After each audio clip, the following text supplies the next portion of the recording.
अपराजिता के परिवार की हालत देखकर अरविंद का गुस्सा सातवें आसमान पर पहुंच जाएगा और वह सुधा को जोरदार थप्पड़ मार देगा। सीरियल तुम देना साथ मेरा में भी इस समय हाई वोल्टेज ड्रामा देखने को मिल रहा है।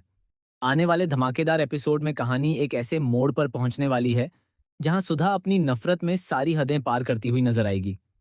दरअसल सुधा बड़ी मां की बातों में पूरी तरह से आ चुकी है और उसे लगने लगा है कि अपराजिता की वजह से ही उसके बेटे रक्षित की जिंदगी बर्बाद हो रही है।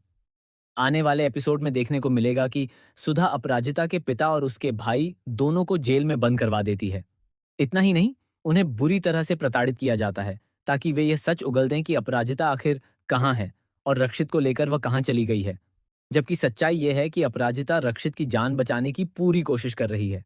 लेकिन सुधा इस सच्चाई को समझने के बजाय अपराजिता से इतनी नफरत करने लगती है कि उसके परिवार को भी निशाना बना देती है। सुधा के इस व्यवहार से मालती और आरू भी बेहद परेशान हो जाती हैं। दोनों सुधा के सामने हाथ जोड़कर अपराजिता के परिवार को छोड़ने की गुहार लगाती हैं, लेकिन सुधा किसी की भी बात सुनने के लिए तैयार नहीं होती। उसकी आंखों पर नफरत की पट्टी बंध चुकी है और वह अपराजिता को हर हाल में रक्षित से दूर करना चाहती है। वहीं दूसरी तरफ अपराजिता खुद बेहद मुश्किल हालात से गुजर रही है। वह किसी तरह कोल्ड स्टोरेज से बाहर निकलती है और रक्षित को अपने साथ लेकर अस्पताल पहुंचती है। रक्षित की हालत बेहद गंभीर हो चुकी है और अपराजिता उसकी जान बचाने के लिए हर संभव कोशिश करती है। इसी बीच अरविंद को पता चलता है कि सुधा ने अपराजिता के परिवार को गिरफ्तार करवा दिया है और उनके साथ गलत व्यवहार किया जा रहा है। यह सुनकर अरविंद का गुस्सा भड़क उठता है और वह तुरंत पुलिस स्टेशन पहुंच जाता है।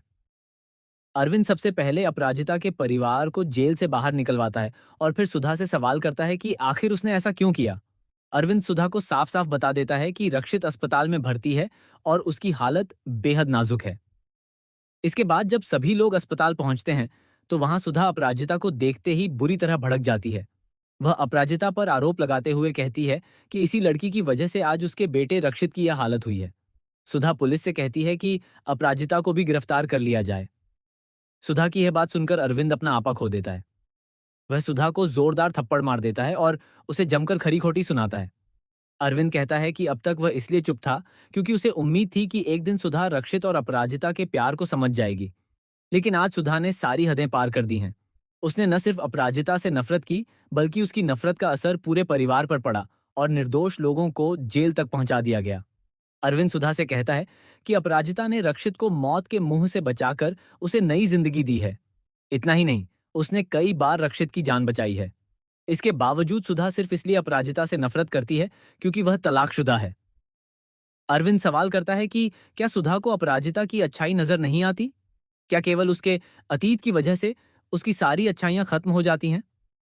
अरविंद आगे सुधा के उस पुराने नाटक का भी जिक्र करता है जिसमें उसने अपने हार्ट अटैक का बहाना बनाकर रक्षित और अपराजिता को अलग करने की कोशिश की थी। वह सुधा को चेतावनी देता है कि अगर रक्षित को उसके इन सभी कारनामों के बारे में सच्चाई पता चल गई तो शायद वह भी अपनी मां से नफरत करने लगेगा और हो सकता है कि वह उससे अपना रिश्ता तक खत्म कर दे। अरविंद कहता है कि आज सुधा ने अपने बेटे की खुशियों के साथ साथ पूरे परिवार के साथ भी बहुत बड़ा अन्याय किया है। अब वह उसकी गलतियों को नजरअंदाज नहीं करेगा। अरविंद साफ शब्दों में कह देता है कि अगर सुधा ने अपनी गलतियों को नहीं सुधारा और अपराजिता तथा रक्षित के रिश्ते को स्वीकार नहीं किया तो वह यह तक भूल जाएगा कि कभी उनका कोई रिश्ता था या सुधा ने उससे कभी प्यार किया था। अब देखना बेहद दिलचस्प होगा कि अरविंद के इस जोरदार विरोध के बाद सुधा को अपनी गलतियों का एहसास होता है या नहीं। क्या सुधा अपनी नफरत छोड़कर रक्षित और अपराजिता के प्यार को स्वीकार करेगी? क्या रक्षित को अपनी मां की सच्चाई पता चलेगी?